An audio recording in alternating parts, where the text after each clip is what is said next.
right, it is about 2:05. We can go ahead and get started. I'll start by introducing myself. My name is MK Bozeman. I'm going to help facilitate today's meeting.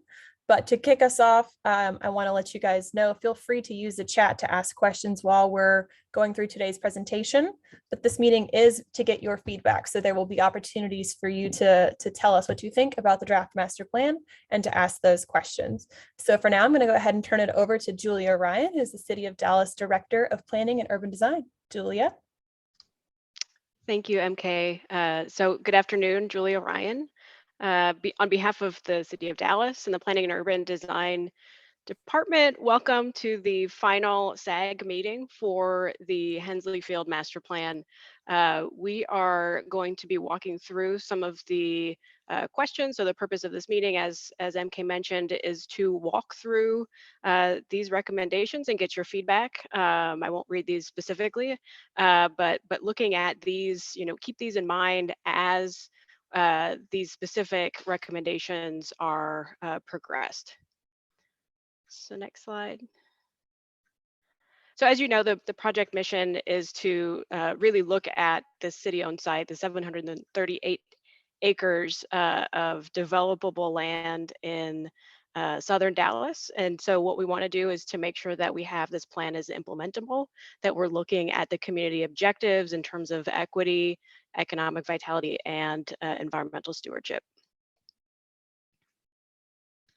So here's where we are in the process. We are at the beginning of the end of the Hensley Field Master Plan process. And so we are going to be walking through in the coming months the adoption process. And so this is really our final check-in with the stakeholder advisory group, just to make sure that we've captured all of the thoughts and recommendations that you have.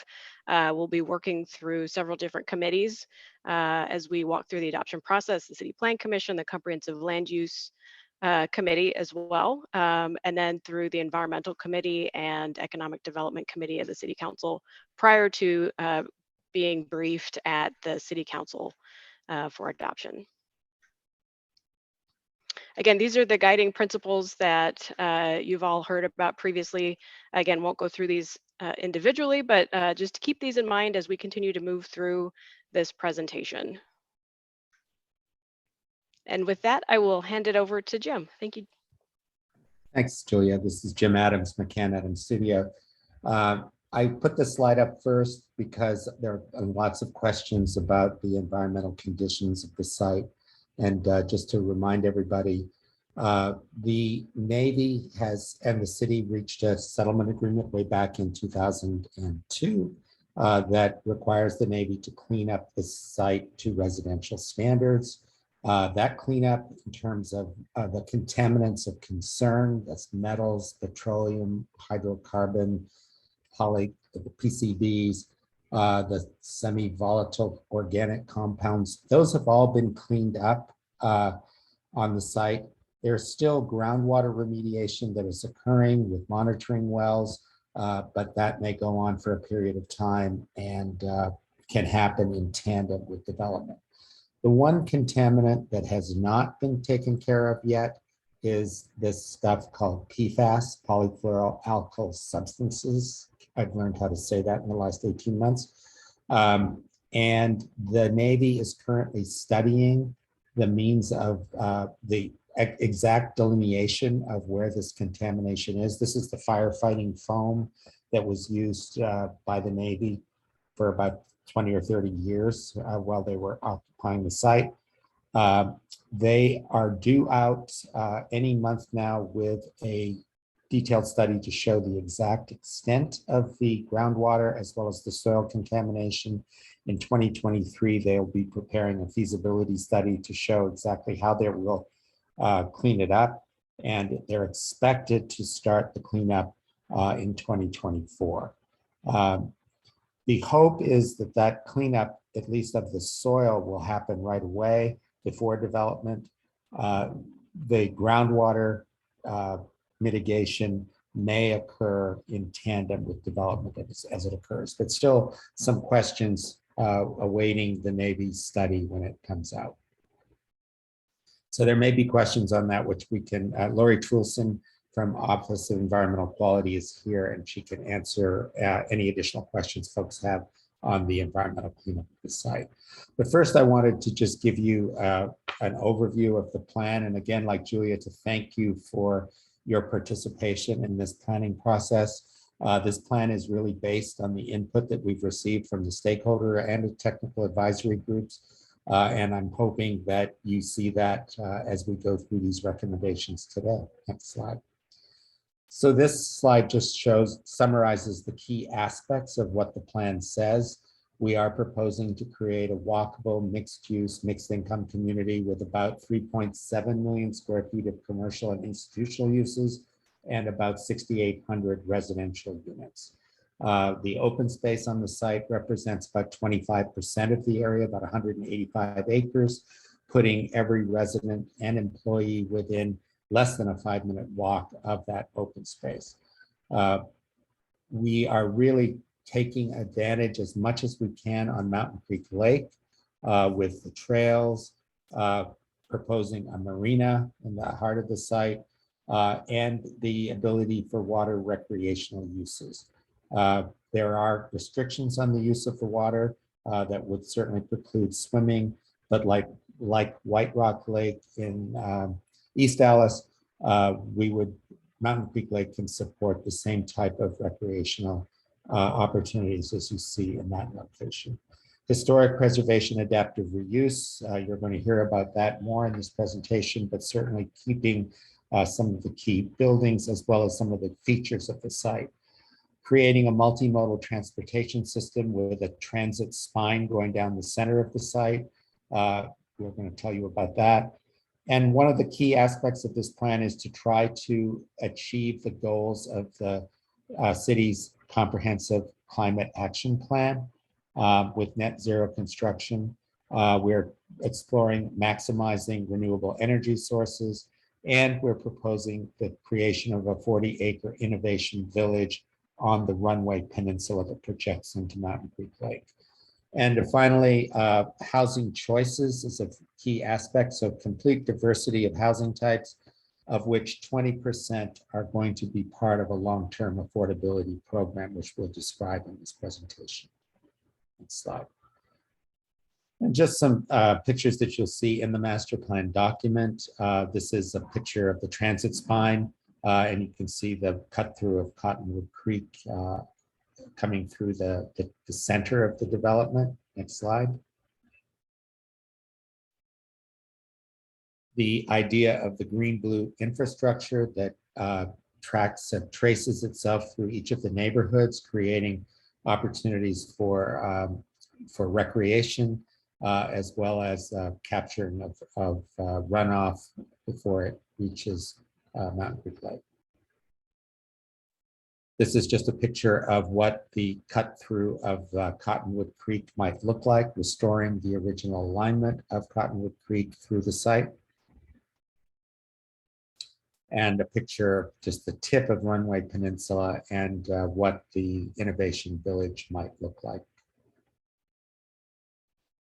So with that, what we're going to do today is go through the main recommendations of the plan and get your input on those. We've divided them into these 5 categories, and kicking us off with land use and economic development and the affordability and diversity recommendations is Jana McCann. Hi, thanks, Jim. First, let's just get everybody oriented to the master plan property area.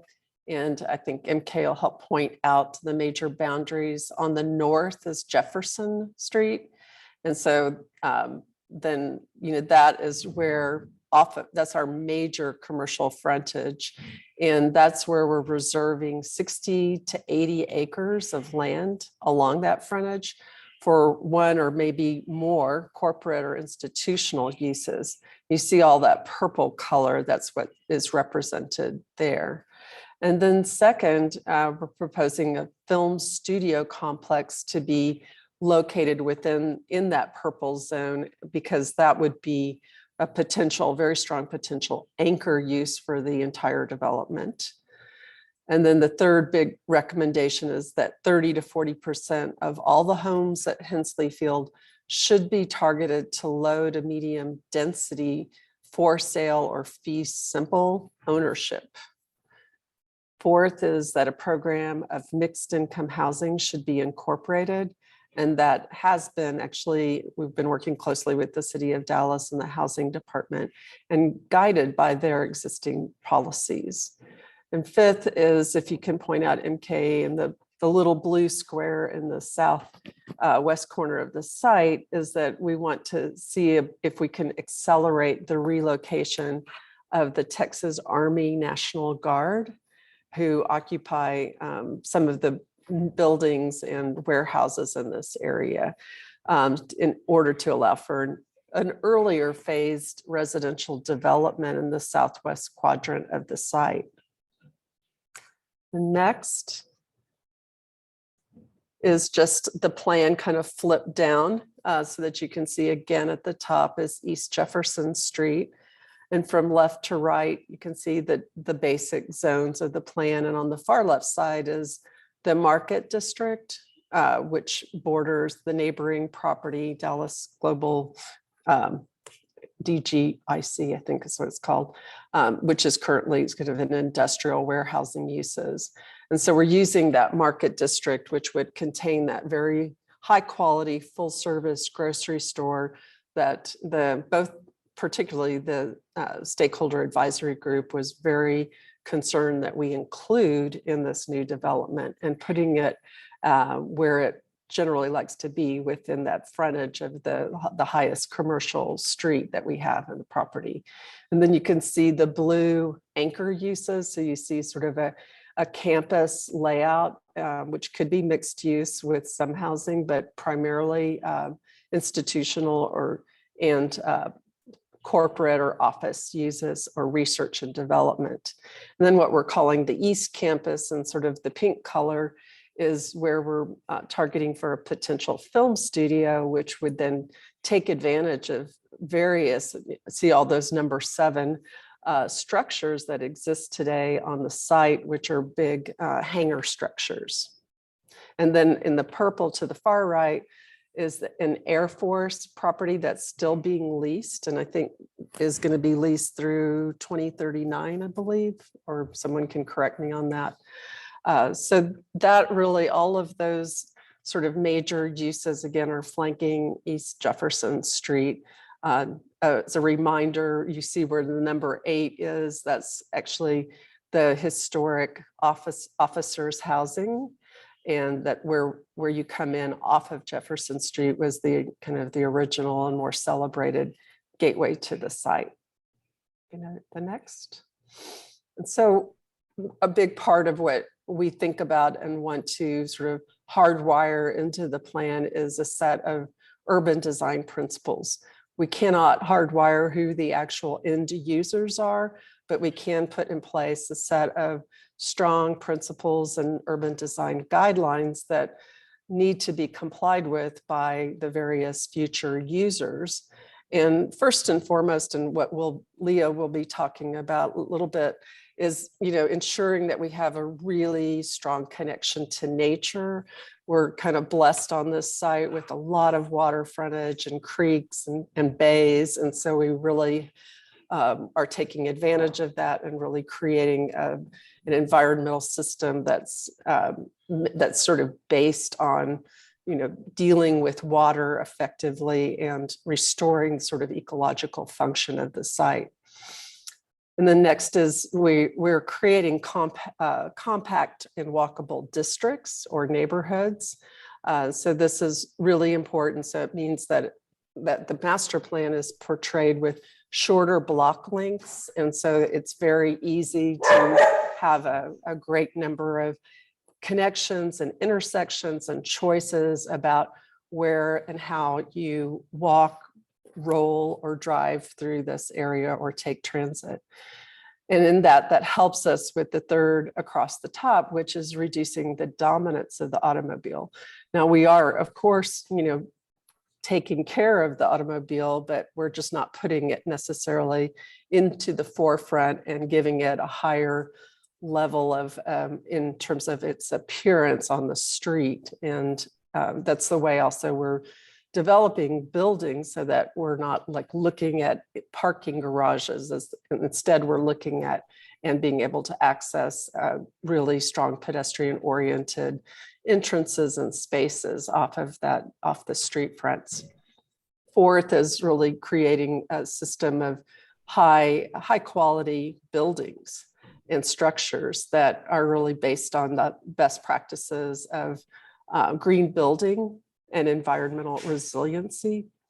Solar panels will probably be required as part of this project for all residential structures coming in, for example. And then I think, a big part of what the master plan can start to set forward is, setting the levels of density so that they are really create for compatibility between structures from one to the next. So there's a scaling up and down as appropriate to for the different areas of the project. And finally, it's really how do we treat all of the public spaces so that they really become active and engaging places. So all of the streets, the street frontages, streetscapes, trails, all of the sort of plazas, public open spaces, parks. How is that system really creating this very beneficial and sort of equal access to all parts of the property, as well as to connect it with the surrounding area? In terms of affordability and affordable housing and sort of the diversity of housing types, one of the interesting things I think that's featured in this development is really our creation of a full spectrum of what's been termed missing middle houses. And so those can come in the form generally of attached, but still yet this kind of sometimes fee simple ownership. So there's a range of density from the single family detached yard house to the row houses and courtyard based housing or clusters, to something like a live work unit or shop houses, all the way up in scale to an actual multifamily or mixed use multifamily building. So having that big range of price points and diversity of options is a real key in this plan. So throughout the whole project, we're calling for the 20% of all the houses need to be affordable.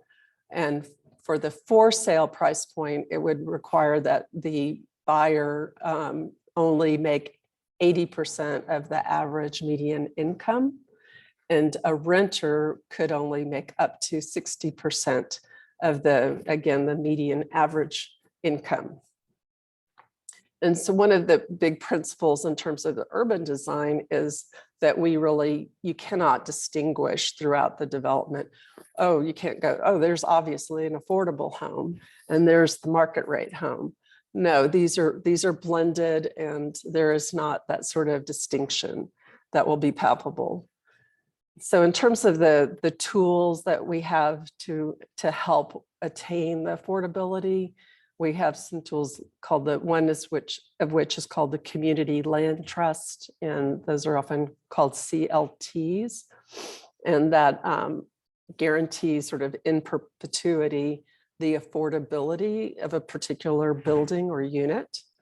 And then the tool that's used a lot with multifamily projects is when the developer of that apartment building cross subsidizes, meaning that they might offer a certain number of units at a lower rental rate than a number of other units. So the sort of mix, or the market rate would help subsidize the cost of the units for the affordable aspect of the program. And then there's low income housing tax credits that developers can apply for through the state and through federal government.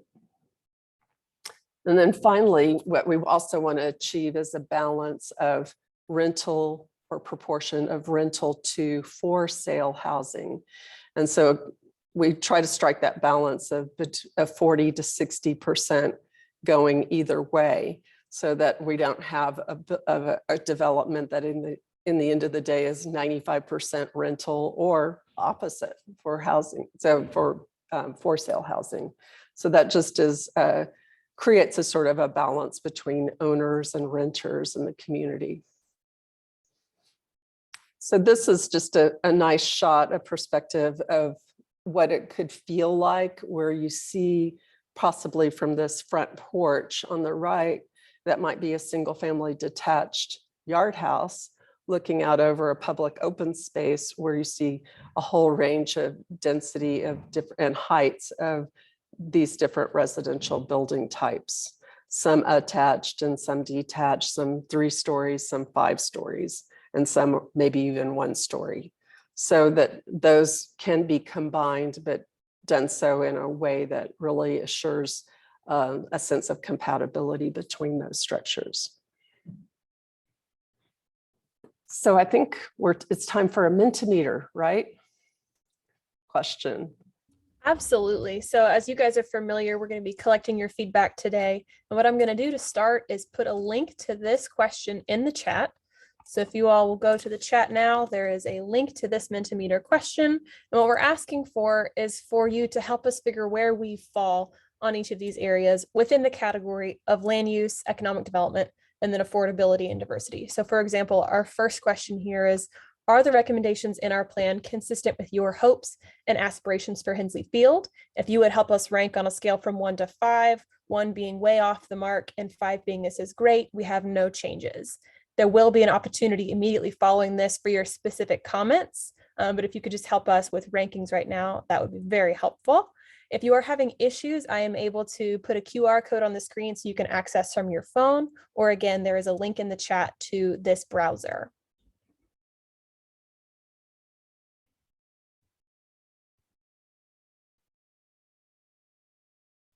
All right, it looks like we have our first submission in. Someone has given lots of 5s and 4s. Thank you very much for your feedback, and we appreciate it. We're looking forward to your comments on the next slide.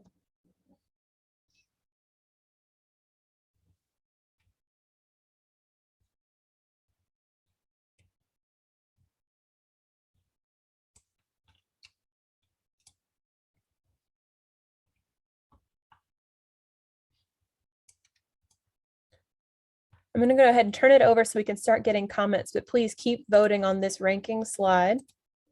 But now you're able to give us your short answer comments if you would. So any specific comments that you have related to land use, economic development, or affordability and diversity within the master plan. We'd love to hear it. You're also welcome to come off mute, but we do ask that you would please put comments in this Mint question so that we can record them and use them for future updates to the draft. Does anyone have any conversation topics to get us started?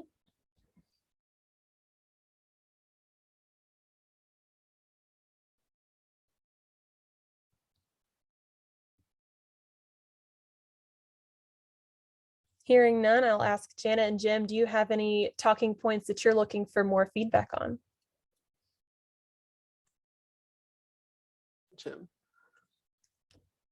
Jim, I believe that you're on mute still.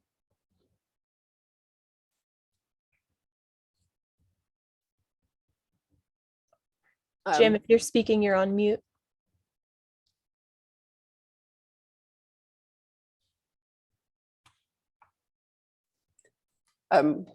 We still can't hear Jim, but I would like to just comment that, while this may be, we're closing out the master planning process, it would be wonderful if the stakeholder advisory group members can continue to be involved in next stages of planning, which would include the kind of development perhaps of the sort of design guidelines and those standards that I referred to, so that those become really part of what needs to be achieved by the future users and developers in the property.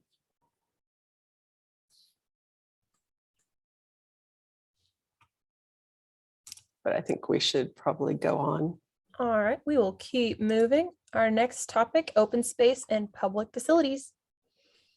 And Leah Hales is going to guide you through this, and she's the principal at SWA's Dallas Office of Landscape Architecture.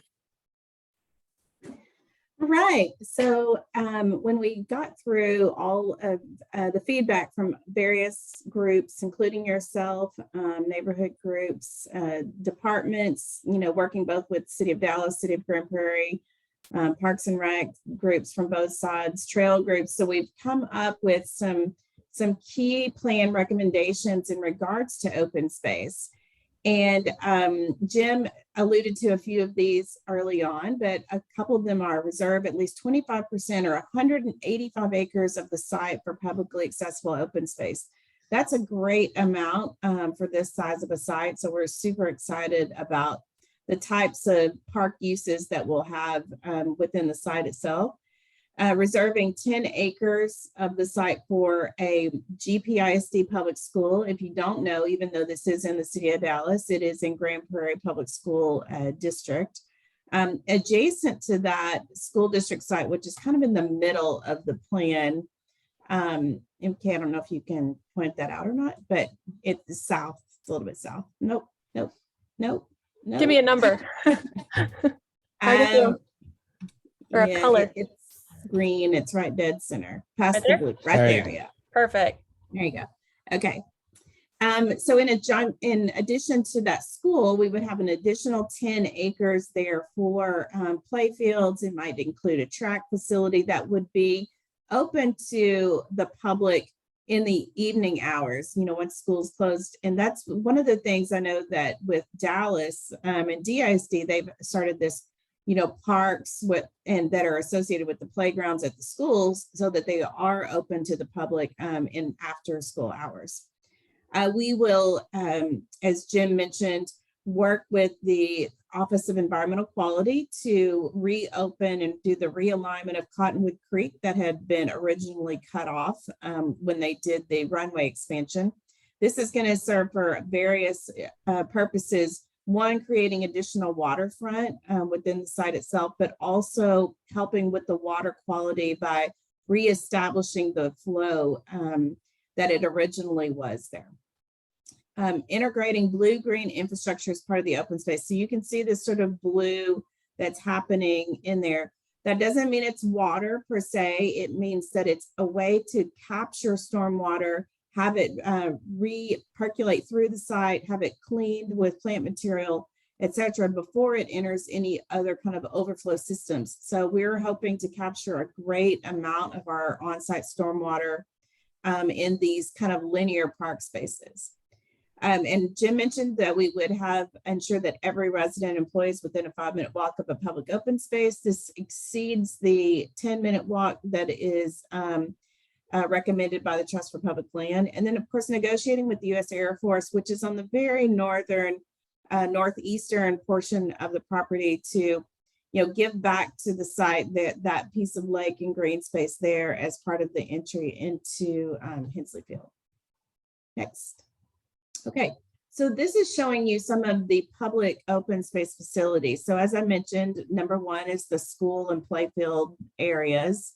Number two is the maintenance hangar from the World War II maintenance hangar. That one we could see becoming, a public, event space, let's just say.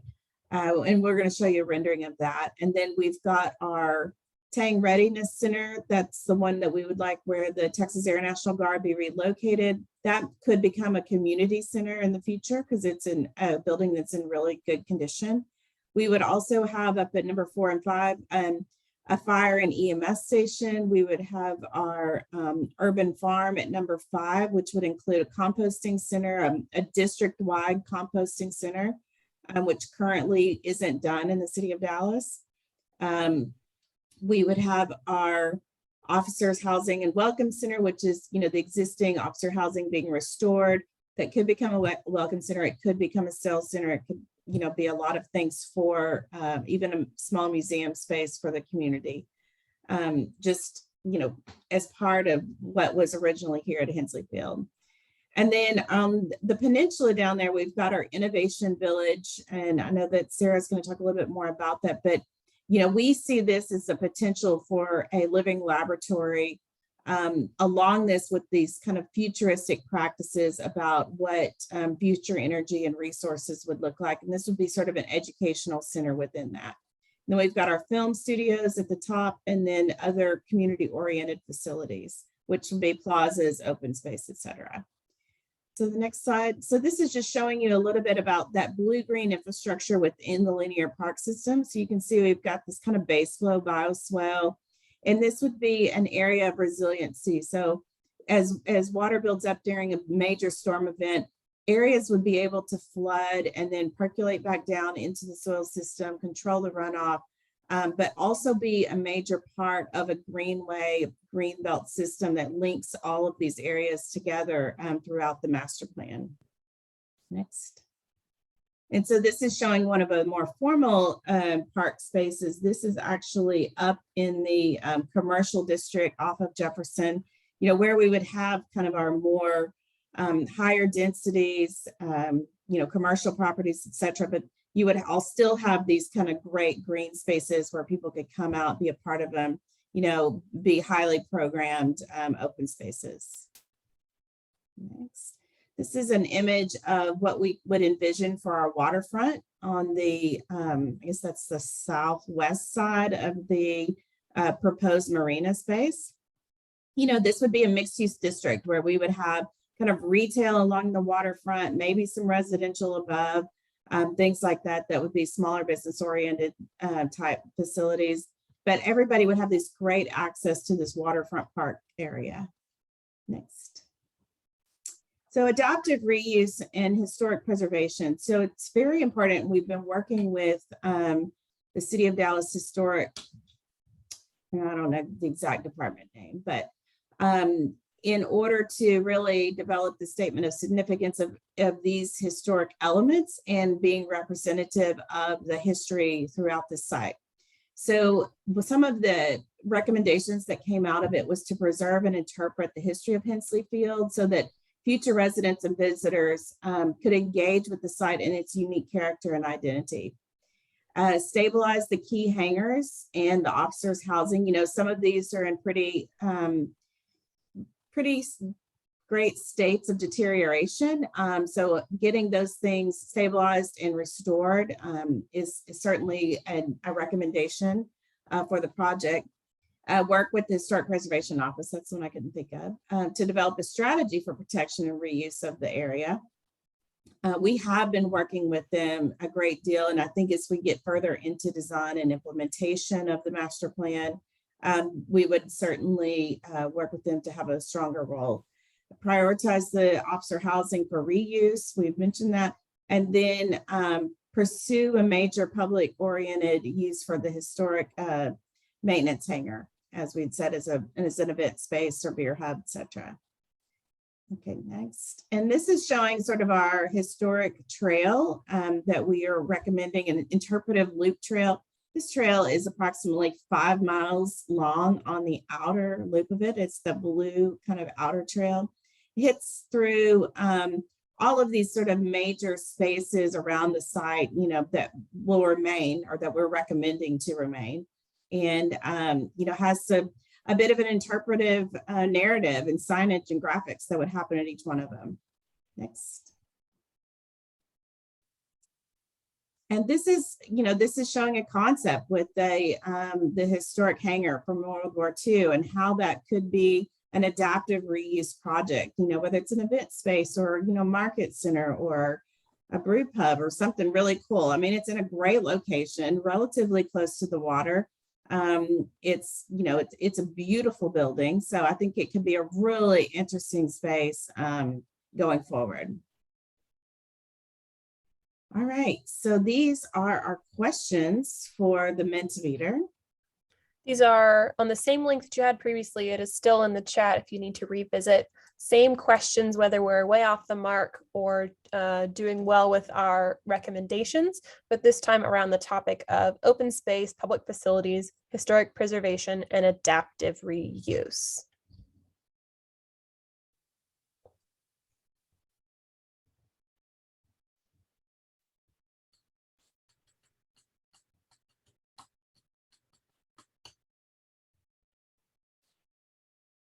Fantastic. We have our first ranking submitted. Similar to last time, lots of 5s and 4s, which is good news for us.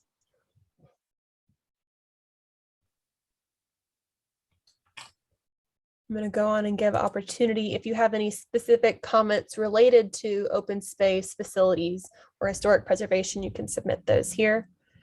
I do know that we had one comment last time related to kind of small business or living, working artist quarters. I think Leah showed in her last section some opportunities for that, like along the waterfront, having small business opportunities there, or some other locations for the community building businesses. Any other comments related to either our last topic or this one with open space? Yeah, we don't have a lot of people from the SAG here, so please unmute yourself and let us know how you feel about some of these things, or if you see any issues of concern or questions. I do know we have a couple of Parks board members on as well. Feel free to speak up.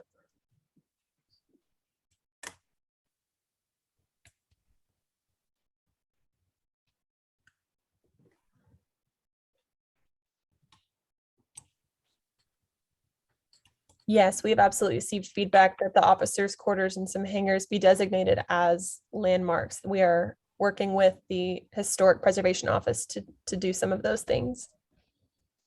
Jana, do you want to expand on that comment? Well, I think there are only 3 structures that from an earlier evaluation of historic resources were eligible for listing on the National Register. And those were the 2 officers' houses and one of the Tang hangars that was from the last of the 3 phases of the period of significance. I think it was built in 1961. And the beloved hangar that Leah was talking about from 1941 from World War II would have been eligible or could have, but it's in such a deteriorated state that it's lost a lot of its physical integrity. So regardless of whether these might be listed or eligible for listing on the National Register, we're going to be doing our utmost to save as much of these buildings as we can and really do an adaptive reuse, and also look at them as potentially eligible for listing at a city level with the city of Dallas as a historic landmark.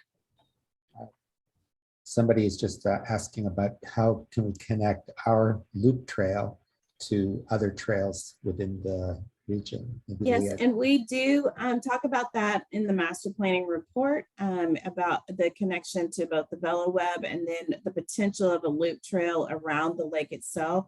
This would be something that we would be working probably with NCT COG on, as well as have a broader conversation with the city of Grand Prairie and the city of Dallas together in their Parks and Recs department in the creation of that loop trail. We did do a takeoff of it. It's about 12.5 miles around the lake itself to connect up through, all the way around, including around our site.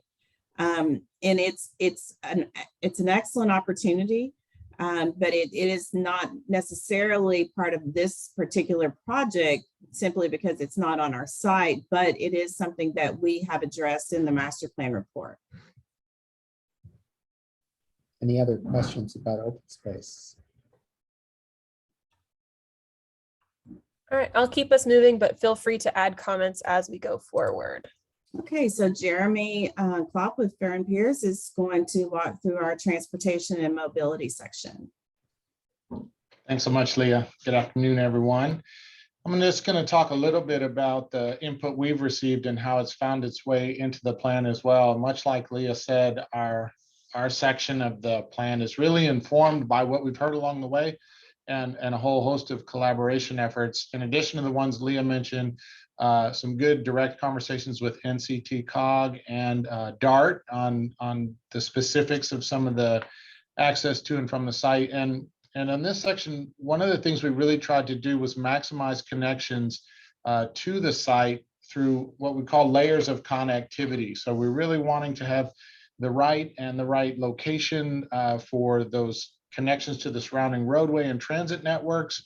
If we do that well, we have the opportunity to reduce congestion, distribute trips, and really maximize access to all those amenities and those trail and open space, as well as the retail opportunities on the site for the surrounding communities. So you can see the main emphasis there is along Jefferson Road with 3 signalized intersections and a couple what we call right in, right out type of intersections there too, to really distribute the demand to and from.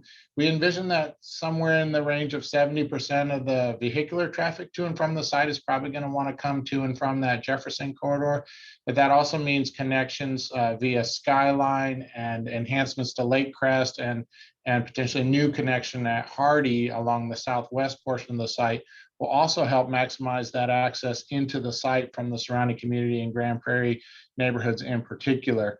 In addition, there's some opportunities for potentially down the road, eastern roadway connections to the surrounding site if and when that area redevelops. The network that we've imagined is organized to connect well to that. On the next slide, the other key theme that was mentioned earlier is this concept of a transit spine and really organizing the network on the site to really provide easy and short access to high capacity transit. The site is not only got the activity level that would meet some of DART's standards for bus rapid transit or even light rail transit down the road in the long term.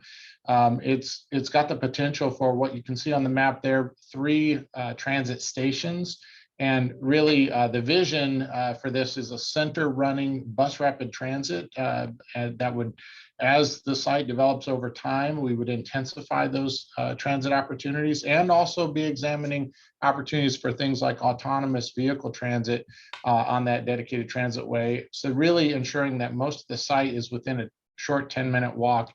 Another key feature that we heard a lot about in terms of making this a comfortable, walkable community is really making sure that the speeds of vehicular travel on the roadways are compatible with younger folks, older folks, everyone walking, people who might be biking on the site, and really designing the network, since we have the opportunity to really lay this down in a new way, designing the network to help us deliver those speeds that are really compatible with walking and biking and really make those crossings short and easy and comfortable for people without a fear of high-speed collisions or a lot of a need for enforcement.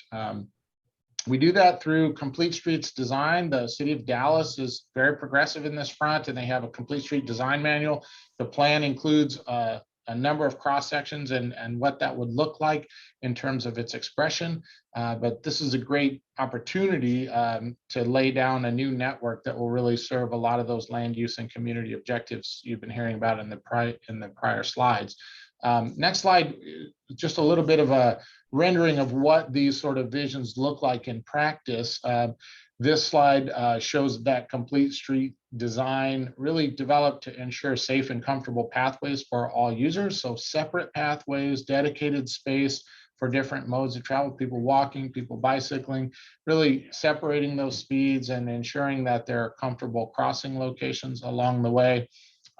Next slide shows a little bit more of what that center running transit slide or transit spine could look like.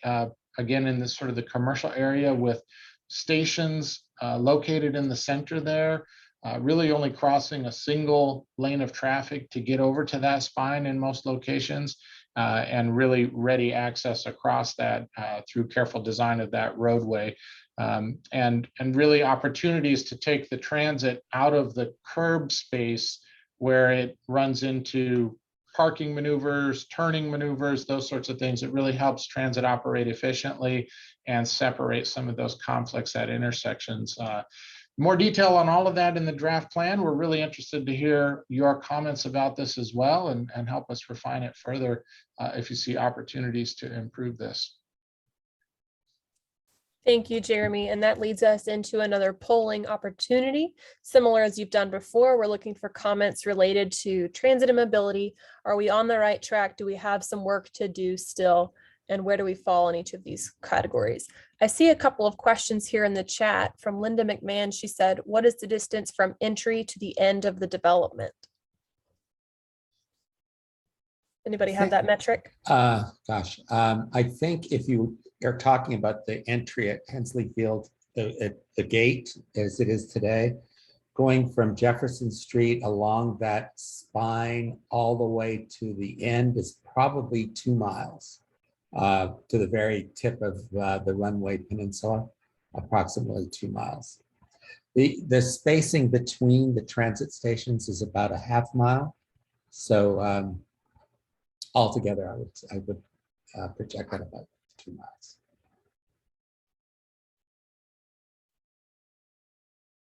Any other questions about transportation and mobility? I know we previously were talking about trails and how they might integrate off the site further. Any other questions like that?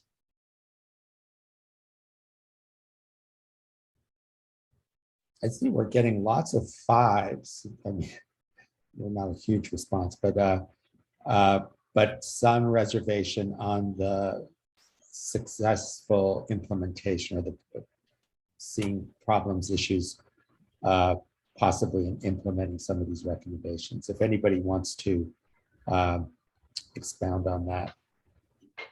Implementation is always a challenge.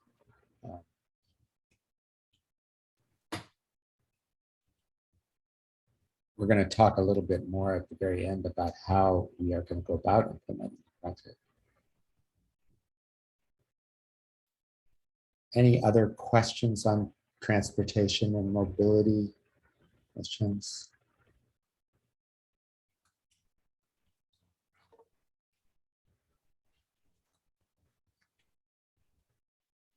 I guess it's good that we've done our due diligence and really made sure a lot of comments are concerned. So thank you all for your continued feedback as we've made this progress.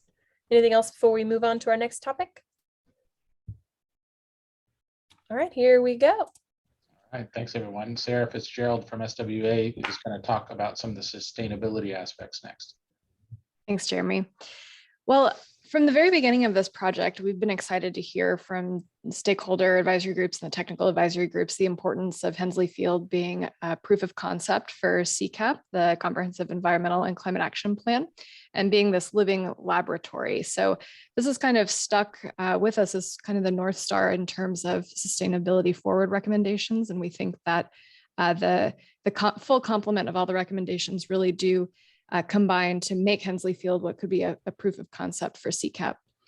Among these are the fact that the master plan is designed to achieve LEED for cities and communities certification, which really promotes the integration of systems, promotes responsible approaches to energy, water, waste, and materials. We think that this could be within our reach. It would take some very specific actions, including, for example, the starting of a compost program, but that's also consistent with Dallas's CCAP. So it would require checking off quite a few boxes that at this moment are under development, but we think is absolutely achievable by the project. Thirdly, the master plan establishes net zero energy requirements for all new construction, as well as low carbon and healthy material requirements. We've moved forward with the idea of the innovation village, which was in one of the scenarios that you all gave us feedback on. So the idea, as Leah mentioned earlier, is that this innovation village would be kind of a state-of-the-art area where you could test new green infrastructure technologies, new emerging building technologies, and it could also be a demonstration area. I'll show you a rendering that we've developed for what something like that might look like. But the idea is that fossil-free energy at scale could be implemented in the Innovation Village. It would have things like roof and ground-mounted solar arrays for energy production. So we're excited that the Innovation Village has made it into the final master plan. Fifth on this page, as I mentioned earlier, recycling and composting. We recommend that both of those systems, recycling is a must currently under City of Dallas regulations, but also composting, which would be consistent with the zero waste goal in the CCAP. We see a composting center being very compatible to be co-located with the agricultural component of the master plan. and something that could be piloted on site.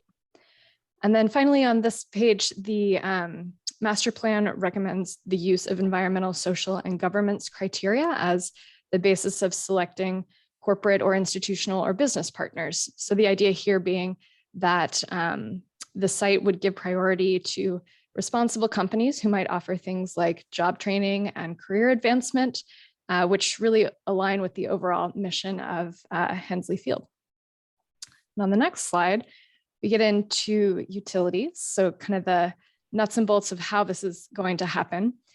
First and foremost, in terms of water, the site does rely on a 20-inch water main from the city of Dallas off of Jefferson Street. Although the southern portion of the site, kind of on the southwest side of the current channel, would be serviced by Grand Prairie.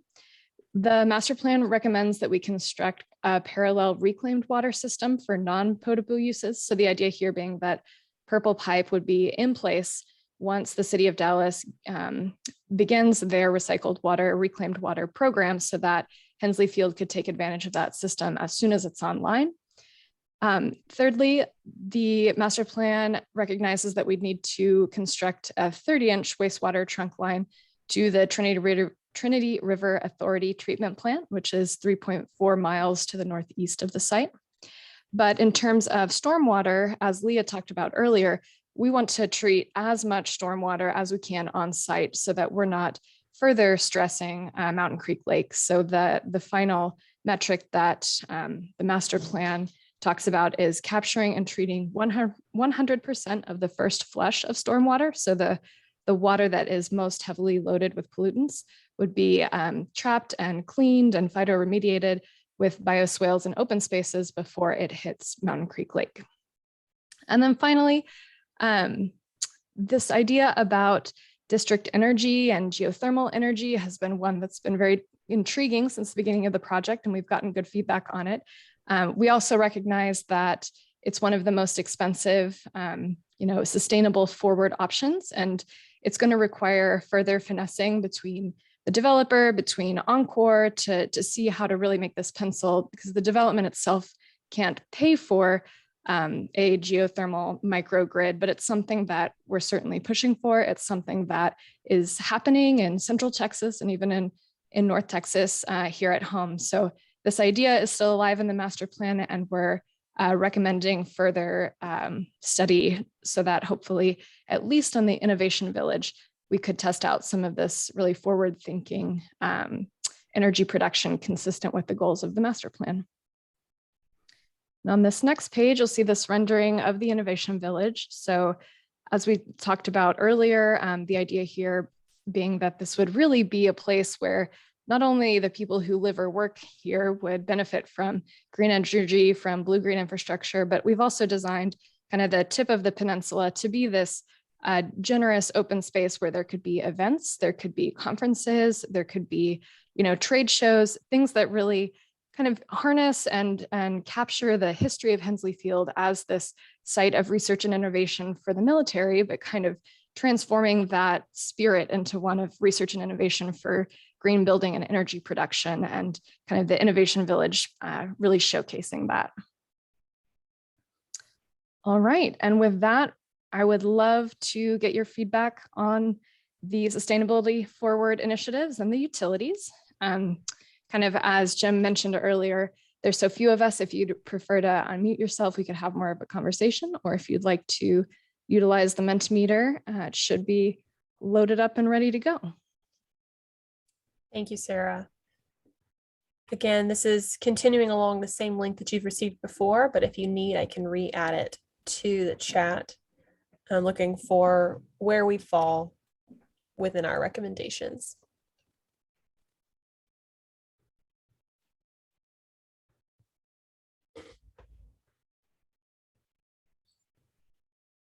All right, so we have a little bit lower of scores on this than comparatively specifically related to implementation of these recommendations. Would anyone like to speak to some specific concerns that they might have?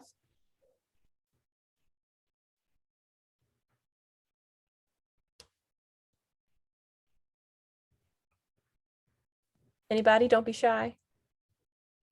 This is Linda McMahon. I think these are lofty goals, but I guess my question would be, is this going to be part of the requirements for whoever is the master developer for the site?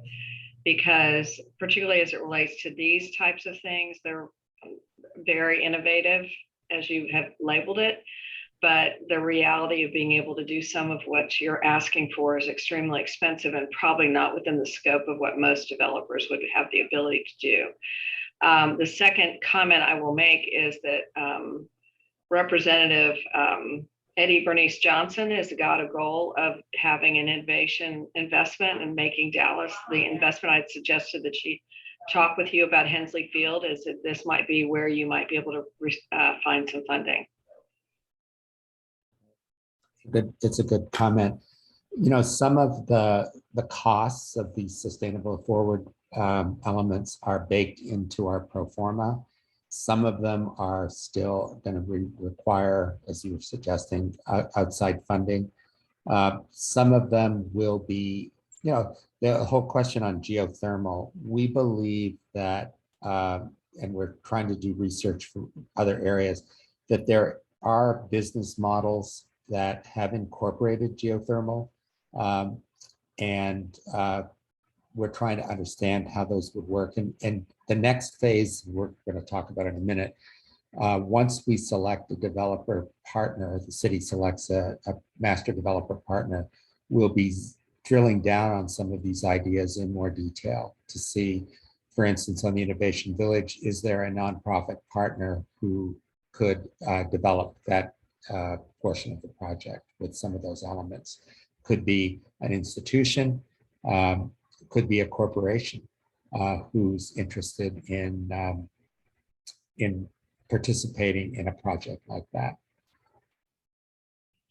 My only other comment is that that's a lot of property that you're reserving for this.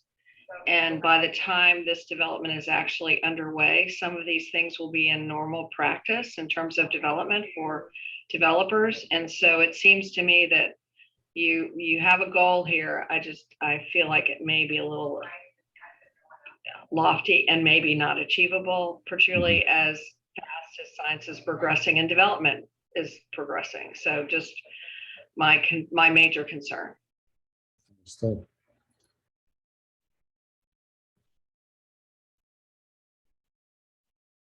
Any other comments before we move forward?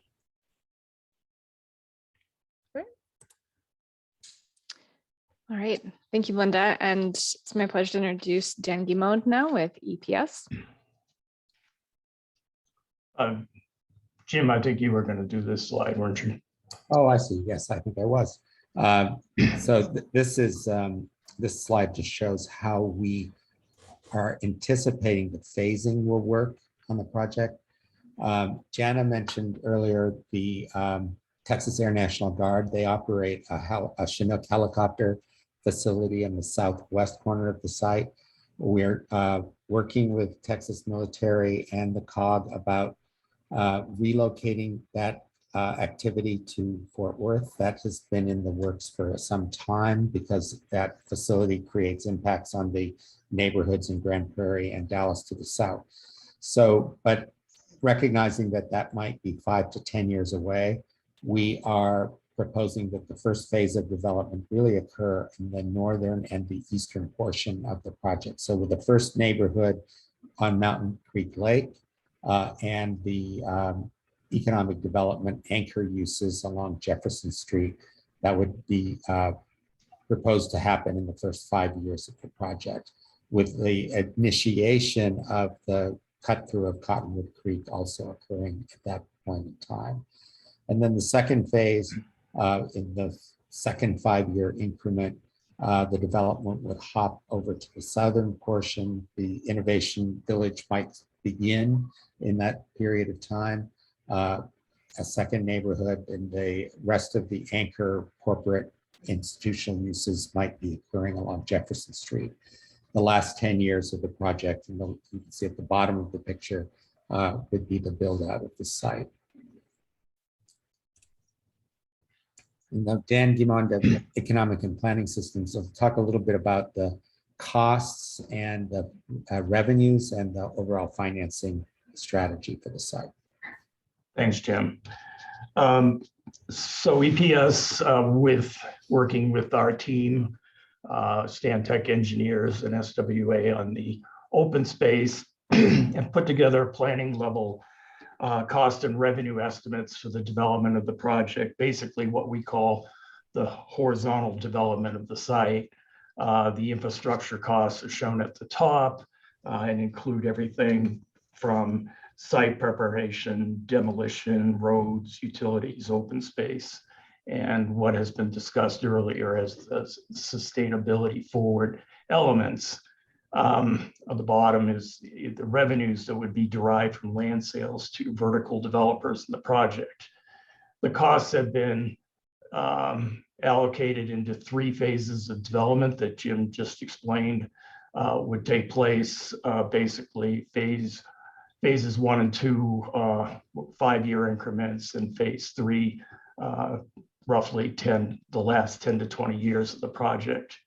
Any development of this nature, a large scale master plan community, and particularly a redevelopment project, is going to have heavily loaded costs on the initial years of development, whereas the revenues really don't start accruing until later in the development, or the revenues certainly increase in later years of development.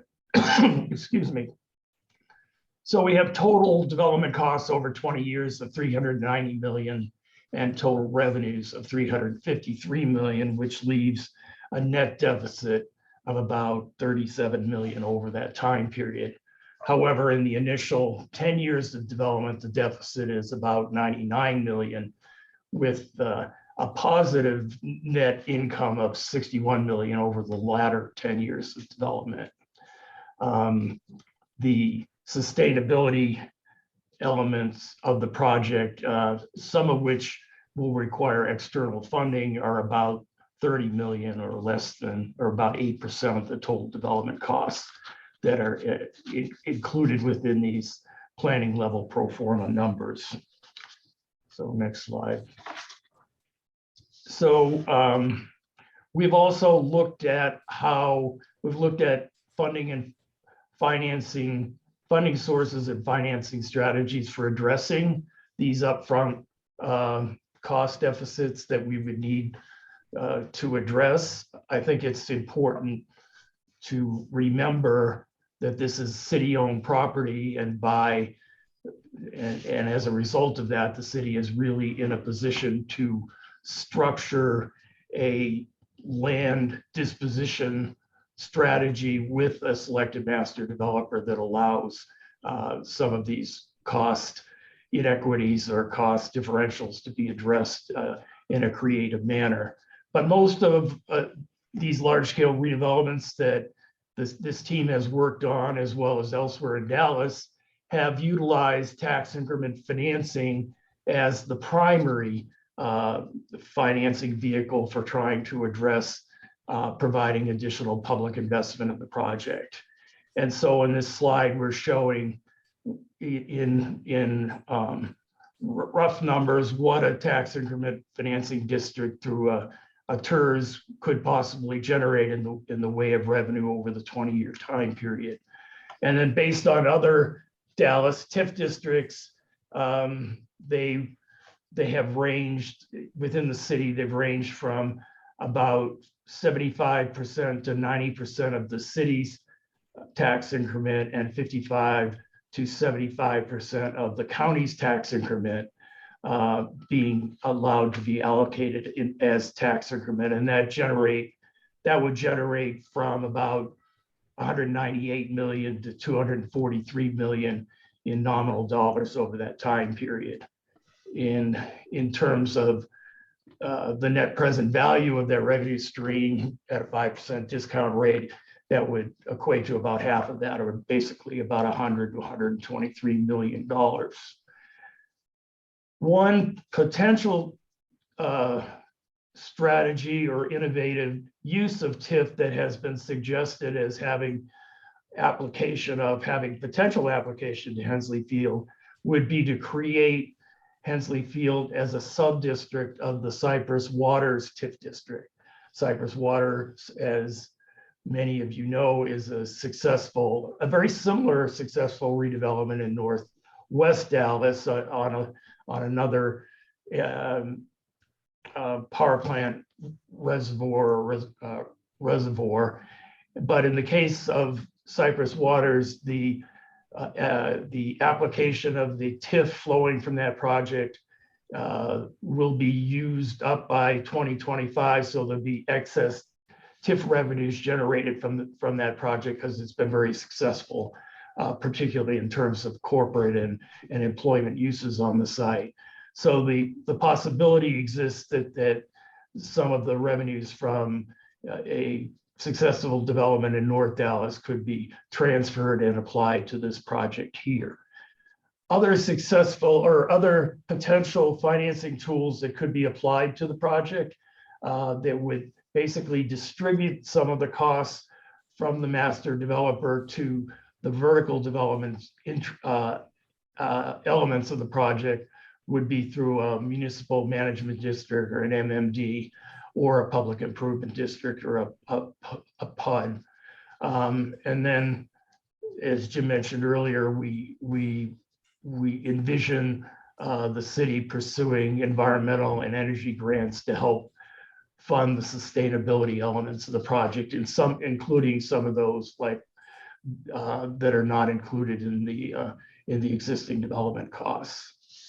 So I'm going to turn it over now to my colleague, Jim Musbach, who's going to run through the proposed governance structure and selection of a master developer process that we're recommending. Thanks, Dan. Good afternoon, everyone. I'm Jim Musbach, the senior principal with EPS. And I think as has been indicated in the Mentimeter scores, I think everyone recognizes that it's really important to have a good strategy for implementing a plan that has this kind of elements and aspirations to it. Good news is that we've had success with this and other projects, and we can point to that. And we've given a lot of thought to how this will be implemented over time and tested it, as Stan just went through the financials of it as well. We think for a project of this scale and complexity and mix of uses that using a master developer partner is the right way to do this. It gives the private sector, a significant role in securing the investment capital and bringing together resources to craft a public-private financial structure, including some of the things that Dan just mentioned. And then they have the option of, they would be responsible mainly for the vertical or horizontal development, rather the site improvements and infrastructure, so on and so forth, and could also do portions of the vertical development, the actual buildings on the site. They would be in charge of managing the overall disposition and bringing in vertical developers for the pieces of this that they wouldn't be doing. What we would suggest, and this is consistent with what's been done in other similar scaled and aspirational projects, is to use a competitive RFP process managed by the Office of Economic Development or another entity designated by the city to kind of oversee the overall process. But we'd be looking for the right developer that has the resources and the kind of time horizon perspective and the ability to execute on some of the kind of more aspirational elements of the project to come in and partner with the city on that. Once we've selected a preferred developer, we'd enter into an exclusive negotiation agreement with them to hammer out the details of a master development agreement that would guide the development of the project over the course of its entire implementation and life. And again, as I mentioned, that the city would set up some kind of a multi-departmental staff team to help negotiate and implement the plan, most likely under the guidance of the Economic Development Department. But that would happen prior to the selection and during the RFP process, so that they're overseeing the process from the beginning and helping to forge all the terms of the master development agreement. And with that, I'll turn it back over to Jim Adams. Thanks, Jim. And the final aspect about implementation is really the entitlements. While the city is negotiating with the master developer to develop the master development agreement, an integral part of that negotiation will be in finalizing the zoning for the site. And we are recommending that a PDD zoning plan, development district, be established for the area with specific standards for each of the sub areas. The slide is showing what we talked in the master plan about the different districts and neighborhoods of the plan. That process would also involve creating detailed design standards and guidelines that expand on the zoning regulations. And those design standards we're recommending be administered by a joint city developer design review board, or what we're calling a new construction council. And we're suggesting, as you can see in this chart here, that all projects going through the development would have a two-tiered review process, going first through this new construction council, and then also through the city's process of site development permit, building permits. So this parallel process is one that we've used on other projects. It will, we think, create a level of certainty about the quality of development, but also provide a level of flexibility so that the zoning can be kept at a fairly general level, with the development standards being much more specific. And with that, that really sums up the implementation strategy. There's more detail in the plan if you're interested in drilling into that. But we have a series of the same questions regarding implementation. I am not seeing these questions added to our slide. What I'm going to have to do really quickly is either find some, but in the meantime, if you have any thoughts, please share and I'll see if I can pull this together quickly for us. Yeah, I mean, I think any there they are. questions on They're on the next slide. Go ahead, Jim. What were you saying? Yeah, any questions about the financing aspects that that Dan described? The fact that there is a shortfall if you look at just the overall cost of infrastructure versus the revenues. The strategy for meeting that shortfall is what he described. And then Jim talked about the governance, selecting a master developer to partner with the city. Is there any anticipation of putting this on the next bond election? We haven't talked about that. I mean, in terms of infrastructure to support some of the infrastructure costs. I think we mentioned it as a possibility. I know the city has a lot of other needs. We believe that this project, just based on our experience, it is financeable, but certainly having some contribution from a bond would be positive. Jim Musbach, do you want to, or Dan, do you want to respond to that? It would certainly, it's certainly been discussed at the Office of Economic Development or the Economic Development Department level, as there is some precedent for at least including some of the economic development components of the project in the next bond issue, at least based on past bond issue experience. Yeah, and they're also, go ahead. The thing I would just add to that is that, there is a major infrastructure bill that's been passed by the federal government. And certainly, the city will no doubt have access to some of that, and some of them might actually be applied in this case as well. And can't really count, grants and federal funding until you have them.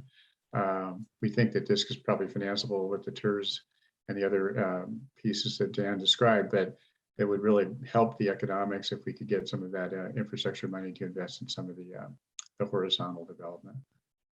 Very good and question. The second question I have is relating to the Cypress Waters TIF. Obviously, it is generating an enormous amount of increment. Is this anticipating that the site will be 100% built out before you take that excess increment for this? Because if it's not completely built out, it might be an interesting discussion with the developer. Or the developer of Cypress Waters. Well, I think our understanding is that the developer of Cypress Waters is choosing not to utilize some of the remaining TIF that has been that's being generated by the project, because she is not interested in the restrictions regarding the use of it, the requirement of the use of it for affordable housing. At least that's my understanding of the situation. I would, just a word of recommendation, you might want to have that conversation with the developer before this is a public document. I'm afraid it is a public document. But we I know it is, before it becomes shows up in our email inbox. Yeah, this we had the Economic Development Department suggested that was a recommendation that they suggested that we include. But yes, I think it would be courteous for us to talk to the developer. She's out of the country right now. You have a few days. Okay, it's certainly a good suggestion. Julia's answer. There's a good question here. Won't the two-tier review system slow down the process? City of Dallas is permitting as a standstill. Still, are you not concerned more steps will make the cost development untenable? We're modeling this two-tiered review system after what we've done in Austin on the redevelopment of the Miller Airport. It's a very similar project in a lot of ways. The city of Austin's permitting is probably at a slower standstill than Dallas's even. And what we found, though, is that this two-tiered system has actually helped. It's facilitated the process, because what it does is, first of all, we were concerned about, and the people at Stapleton really showed us this, is that the zoning is kept at a fairly general level so that we don't have to go back to city council constantly to amend the zoning. The design standards are administered in a much more granular way. And tying the two processes together has actually helped move things along. The other important aspect of this is the recommendation of creating a dedicated team at the city who will be facilitating reviews. And so that is also an important aspect of making sure that the implementation process moves along.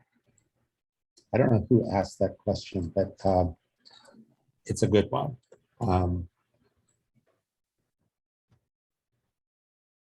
Anything else? I believe our next topic is kind of next steps for the project. So this is your last opportunity for comments for the day. I think Julia was going to wrap this slide up. Yep. Next, we'll move on to next steps. Julia, if you'd walk us through.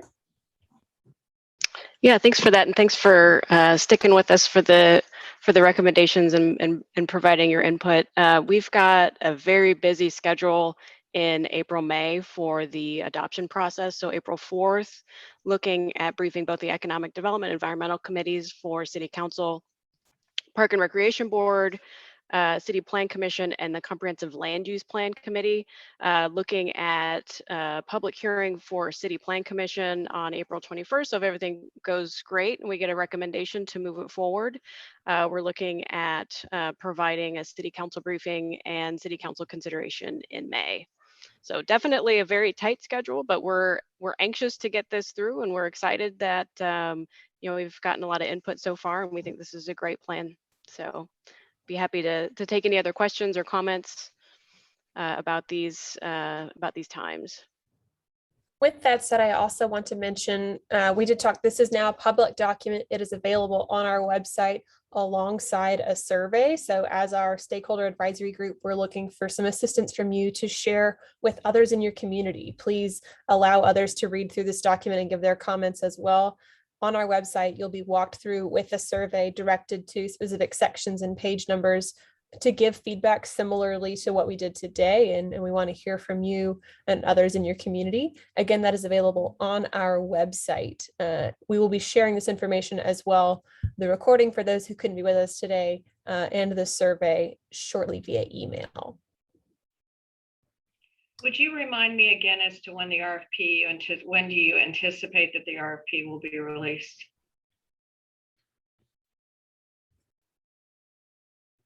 Julia, do you want me to respond to that? Yeah, we're anticipating after the city council consideration that we would be preparing it at that point.